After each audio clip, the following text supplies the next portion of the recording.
Hello students, इस lecture में मैं आपको ये बताऊंगा कि अगर कोई आपके पास एपी दे दी गई हो तो उस एपी के फर्स्ट एन टर्म का सम कैसे फाइंड करें, है ना। उसको फाइंड करने के लिए मैंने यहाँ पे कुछ फार्मूले लिख रखे हैं। सबसे पहले मैं इन फार्मूले को डिराइव करूँगा, प्रूफ करूँगा और उसके बाद हम इस फार्मूले की हेल्प से कुछ न्यूमेरिकल्स, कुछ प्रॉब्लम्स सॉल्व करने वाले हैं। सो आते हैं यहाँ पे इस फर्स्ट टॉपिक पे। टॉपिक का नाम है sum of first N term of the AP. So students, अगर मैं मान लूँ यहाँ पे, है ना, मैं मान लूँ कि किसी एपी का फर्स्ट टर्म ए है और जो कॉमन डिफरेंस है उस एपी का वो क्या है, डी है। तो अगर मैं उस एपी के एन टर्म को लिख करके उसका अगर सम निकालना चाहूँ, है ना, मैं पहले उस एपी का अगर एन टर्म लिखूँ तो देखो ये होगा A plus D, A plus 2d और ये हो जाएगा A plus N minus 2 into D, A plus N minus 1 into D. ये अपने एपी के हो गए एन टर्म। कितने हो गए मेरे प्यारे बच्चों? एन टर्म हो गए, है ना। ये फर्स्ट टर्म हो गया, ये वाला फर्स्ट टर्म हो गया, ये वाला सेकेंड टर्म, थर्ड टर्म, ये nth टर्म और ये n माइनस 1 टर्म, है ना। मैं यहाँ पे इसको मेंशन करूँ अगर मैं, तो मैं मेंशन ऐसे कर सकता हूँ ना, it is the first term, it is second term, this is the third term, ये वाला एपी का nth टर्म है और ये वाला एपी का n माइनस 1 टर्म है। मुझे निकालना है इन सभी टर्मों का सम। अरे भाई, मैं इस सम को लिखना चाहूँ तो मैं लिख सकता हूँ क्या ऐसे, है ना, n denote the sum of first N term of the AP. तो मैं इसको लिख सकता हूँ मेरे प्यारे बच्चों ऐसे, A plus D, A plus 2d, है ना, प्लस ऐसे चलते चलते plus A plus N minus 2 into D plus A plus N minus 1 into D. तो ये हो गया अपने एपी के फर्स्ट एन टर्म का सम, है ना। a1 plus a2 plus a3 plus dot dot dot an, है ना, ये वाला हो गया। अच्छा, मैं आपसे एक बातें करना है तो मेरे प्यारे बच्चों, अगर मैं इसको मान लूँ इक्वेशन नंबर फर्स्ट, है ना, मैं इसको मान लेता हूँ इक्वेशन नंबर फर्स्ट। मैं अगर इस एपी को उल्टा लिख दूँ, अरे मैं आपको बताना ये चाहता हूँ कि अगर मैं आपके लिए यहाँ पे एक एपी लिया हूँ 2 3 5 3 8 3 11, बताइए इस एपी में कुल कितने टर्म है? 4 टर्म है। अगर मैं इस एपी के चारों टर्म का सम निकालना चाहूँ तो मैं ऐसे लिख सकता हूँ क्या, S4। तो अगर मैं इसको लिख सकता हूँ S4, देखो निकालता हूँ मैं ऐसे 2 + 5 + 8 + 11, है ना। अगर मैं इसको ऐसे अगर लिखूँ, ऐसे अगर उल्टा लिख लूँ, अगर मैं इसको उल्टा ऐसे लिख लूँ तो तब भी तो इसका रिजल्ट सेम ही आएगा ना। जितना ऊपर वाले कंडीशन में आएगा उतना नीचे वाले में भी आएगा। अरे मैं गलत तो नहीं बोल रहा हूँ, मैं बोलना ये चाहता हूँ कि 2 5 7 8 15 और 11 कितना हो जाएगा, 26। तो दोनों ही कंडीशन में 26 आंसर आएगा, है ना। देखो यहाँ से बहुत ही एक दिलचस्प बातें मिलती है मेरे प्यारे बच्चों, बहुत ही दिलचस्प बातें। फर्स्ट और लास्ट टर्म का जो सम है ना, ये मिलेगा कितना, 13। देखो यहाँ पर भी देखो 8 और 5 13, 8 और 5 फिर से 13, 11 और 2 13। अरे भाई, मैं यहाँ पे लिख रहा हूँ 2 टाइम्स ऑफ S4, है ना, मैं लिख रहा हूँ 2 टाइम्स ऑफ S4। अगर आप मेरी बातों को अच्छे से ऑब्जर्व कर पा रहे हो मेरे प्यारे बच्चों, तो ये 13 कितनी बार है, देखो आपको 4 टाइम्स मिला है। मैंने एपी के 4 टर्मों का सम निकाला है, तो ये सेम बातें 4 बार मिल गई हैं। तो मैं यहाँ पे नहीं बोल सकता हूँ क्या 4 × 13 बोल सकता हूँ। तो यहाँ से अगर मिल जाएगा हमको 52 और मैं इस 2 से डिवाइड कर दूंगा तो हमें मिलेगा S4, है ना, हमें मिलेगा S4।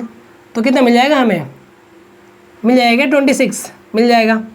इस सेम कॉन्सेप्ट का इस्तेमाल यहाँ पे किया गया है मेरे प्यारे बच्चों, यहाँ पे किया गया है जो मैं करने जा रहा हूँ।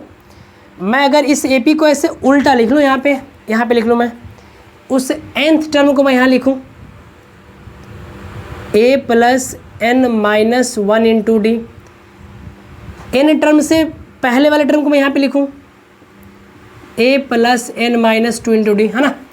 इसी तरीके से चलते चलते मैं यहाँ पे लिखूँ इस वाले टर्म को और यहाँ पे लिखूँ मैं a प्लस डी को, है ना, इसके बगल में ये वाली बातें भी लिखी गई हैं, तो इस कंडीशन में भी हमें वही सेम रिजल्ट मिलेगा जो आपको पहले वाला कंडीशन मिल रहा था। मैं इस बात को पूरा लिख देना चाहता हूँ ना, a plus 2d a plus D और ये हो जाएगा a। आप देख पा रहे हो मैंने यहाँ पे पांचों टर्म को लिख लिया है ना। मैं अगर बातें करूँ मेरे प्यारे बच्चों कि ये अपने आप में इक्वेशन नंबर हो गया 2, इक्वेशन नंबर 2 हो गया। मैं इन दोनों ही इक्वेशन को देखो ऐड कर रहा हूँ, दोनों इक्वेशन को ऐड करने में क्या मिलेगा हमें, ये मिलेगा 2 टाइम्स ऑफ Sn। देखो a और इसको देखो, इसको मैं इसको जोड़ने वाला हूँ ना, अरे यहाँ से बन जाए यार, इसको मैं जोड़ने वाला हूँ। a और a कितना हो जाएगा 2a प्लस ये वाली बातें सेम है n-1 इंटू डी, है ना।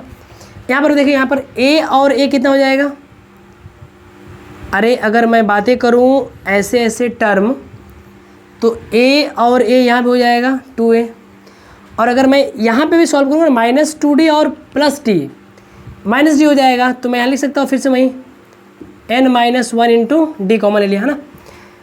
इसी तरीके से अगर मैं यहाँ लास्ट में भी देखूँ मेरे प्यारे बच्चों, है ना, लास्ट में भी अगर मैं यहाँ पे देखूँ तो हमें यहाँ यही मिलेगा 2a plus n-1 into D. अरे भाई ऐसी बातें हमको कितनी बार मिलेगी, ऐसी बातें हमको मिलेंगी, ऐसी बातें जो हमको मिल रही हैं, ऐसी बातें हमको n टाइम्स मिल रही है। कितने टाइम्स मिल रही है, n टाइम्स। अगर हमें यहाँ पे 13 4 टाइम्स मिल रहा था तो मैंने 13 को 4 से मल्टीप्लाई किया तो हमें इसका रिजल्ट मिल गया। इसी तरीके से अगर मैं यहाँ पे उस n से मल्टीप्लाई कर दूँ इस चीज़ को तो हमें इस तरह से बातें मिलेंगी। गलत तो नहीं बोल रहा हूँ मैं, यहाँ पे n इंटू दिस टर्म मैंने मल्टीप्लाई कर दिया। मैं अगर 2 से डिवाइड कर दूँ तो हमें मिलेगा sum of first n term of the AP n/2 2a plus n-1 into D. अरे मेरी बातें समझ में आ रही है क्या कि मैंने इस फार्मूले को कैसे डिराइव किया, है ना। इस फार्मूले का भी हम इस्तेमाल भी बताएंगे आपको न्यूमेरिकल सॉल्व करके, है ना। पहले आपको देखना है कि इसका प्रूफ कैसे हुआ है। स्टूडेंट्स, मैं अगर इसी के ऊपर कुछ और भी टिप्पणी करने की बातें करूं तो मैं कह सकता हूं कि Sn is equal to n/2, जो 2a है मैं इसको a प्लस a लिखूं और बगल में n-1 इंटू डी दिया हुआ है, तो इसको बोलते हैं nth term of the AP, है ना। इसको बोलते हैं nth term of the AP, जिसको हम लास्ट टर्म नहीं बोलते हैं। तो इस कंडीशन में हम Sn का फार्मूला ये भी बोल सकते हैं n/2 a प्लस l, एक फार्मूला आपका ये भी हो गया। तो आपके सामने मैंने 2 फार्मूले रखे हैं Sn के। इन दोनों फार्मूले का इस्तेमाल किया जाता है sum of first n terms of an AP को फाइंड करने के लिए। ओके स्टूडेंट्स, तो अब हम इन दोनों ही फार्मूले के बेसिस से या इस कॉन्सेप्ट के ऊपर मैं एक न्यूमेरिकल सॉल्व करने जा रहा हूँ। सो स्टूडेंट्स, अगर मैं बातें करूँ न्यूमेरिकल्स की तो मैंने आपके लिए एक प्रॉब्लम्स ले रखा है ना। इसमें पूछ ये रहा है कि find the sum of all 3 digits natural number which are divisible by 7। तो 3 डिजिट्स के नेचुरल नंबर्स जो 7 से डिविजिबल हैं, सबका सम पूछ रहा है आपसे। तो सबसे पहले मैं फाइंड करूँगा 3 डिजिट्स का स्मॉलेस्ट नेचुरल नंबर जो 7 से क्या हो, डिविजिबल हो। अच्छा ये बताइए, मैं अगर बातें करूँ स्मॉलेस्ट 3 डिजिट नंबर तो ये क्या हो जाएगा, ये हो जाएगा 100। और अगर मैं बातें करूँ ग्रेटेस्ट 3 डिजिट नंबर तो ये क्या हो जाएगा, 999, है ना। अच्छा ये बताओ, ये 3 से ये 7 से कटेगा क्या, ये 7 से कटेगा क्या। 3 डिजिट्स के जो नंबर होंगे वो क्या होंगे, 100, 101, 102, 103 एंड अप टू 999। तो इसी में से कुछ ऐसे नंबर्स होंगे जो 7 से क्या है, डिविजिबल है। तो हमें उन्हीं सभी नंबर्स का सम निकालना है। तो मेरे प्यारे बच्चों, मैं सबसे पहले चूज़ करूँगा इसमें स्मॉलेस्ट 3 डिजिट नंबर, है ना, और देखूँगा कि कि क्या ये 7 से कट रहा है। अगर नहीं कट रहा होगा तो इसके आसपास में ढूंढूंगा कि कौन सा नंबर 7 से डिविजिबल है। तो इसके लिए क्या करते हैं स्टूडेंट्स कि इसके लिए हम जो है कि 100 को डिवाइड करते हैं 7 से, है ना। तो जब हम 7 से डिवाइड करेंगे 100 को तो हमें क्या मिलेगा, 7 1 जा 7, ये हो गया 30, 7 4 जा 28 और ये रिमाइंडर बच गया 2। अच्छा ये बताओ, अगर मैं इसमें से 2 माइनस कर दूं तो हमें क्या मिलेगा, 98 मिलेगा। और ये हो जाएगा 2 डिजिट्स का नंबर, है ना। बल्कि हमें ये 2 डिजिट वाला नंबर नहीं चाहिए। तो हम क्या करेंगे कि हम इसमें ऐसा करेंगे कुछ ऐड कर दें ताकि ये जो नंबर है वो 7 से डिविजिबल होने लगे। तो ये जो रिमाइंडर बचा है ना 2, ये 7 से कितना कम है बताओ। आप क्या करोगे कि अगर 7 में से 2 माइनस करो तो आपको क्या मिलेगा, 5 मिलेगा। तो अगर अब हम अगर इस 100 में 5 ऐड कर दें तो हमको मिलेगा 100 + 5 = 105, है ना। और ये वाला जो नंबर है ना वो 7 से क्या हो जाएगा, डिवाइड हो जाएगा। तो हम कह सकते हैं यहाँ पे स्टूडेंट्स कि ये जो 105 है ना, 105 है, ये 7 से कट जाएगा। अब सेकेंड नंबर बताइए जो 7 से कटेगा, बस आप इसको इसमें 7 प्लस कर देना है ना। तो 7 5 12, ये हो जाएगा 112। फिर 7 ऐड कर दीजिए 119। तो ये जितने भी आप नंबर देख पा रहे हो ये सभी नंबर 7 से डिविजिबल वाले हैं। अब एक बात करते हैं कि हम चेक करते हैं कि क्या ये 999 कटेगा 7 से।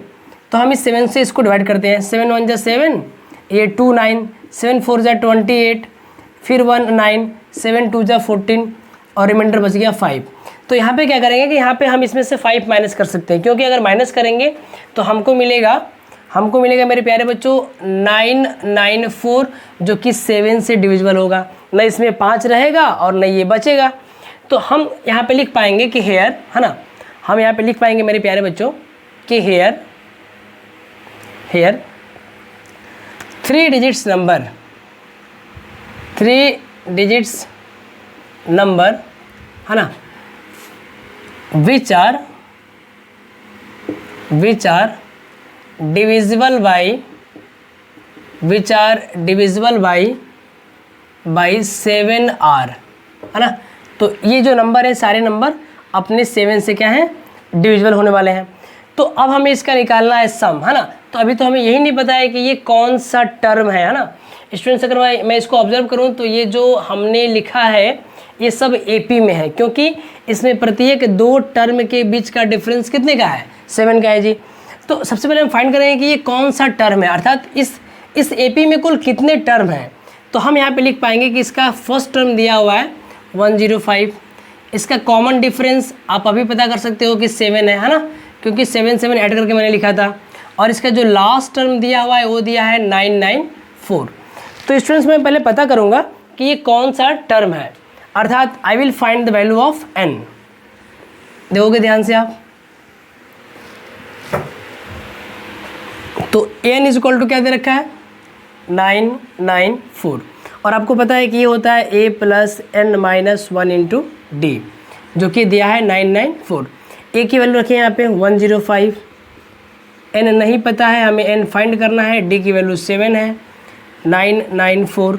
सो n - 1 × 7 = 994 - 105। माइनस करिए, 14 में से 5 9 बचेगा, यहाँ पे 8 बचा और यहाँ पे फिर से 8 हो जाएगा ना, 9 - 1 8। तो अगर आप यहाँ पे देख पा रहे हो मेरे प्यारे बच्चों, तो अगर मैं इस 7 को उस साइड ले जाऊँगा तो ये हो जाएगा डिवाइड। कटने के बाद क्या मिलेगा, 7 1 जा 7, 7 2 जा 14 और 7 7 जा 49, है ना। तो हमें n की वैल्यू मिलेगी 127 + 1 अर्थात 128। तो हम यहाँ से कह सकते हैं कि this is 128th term of this AP, है ना।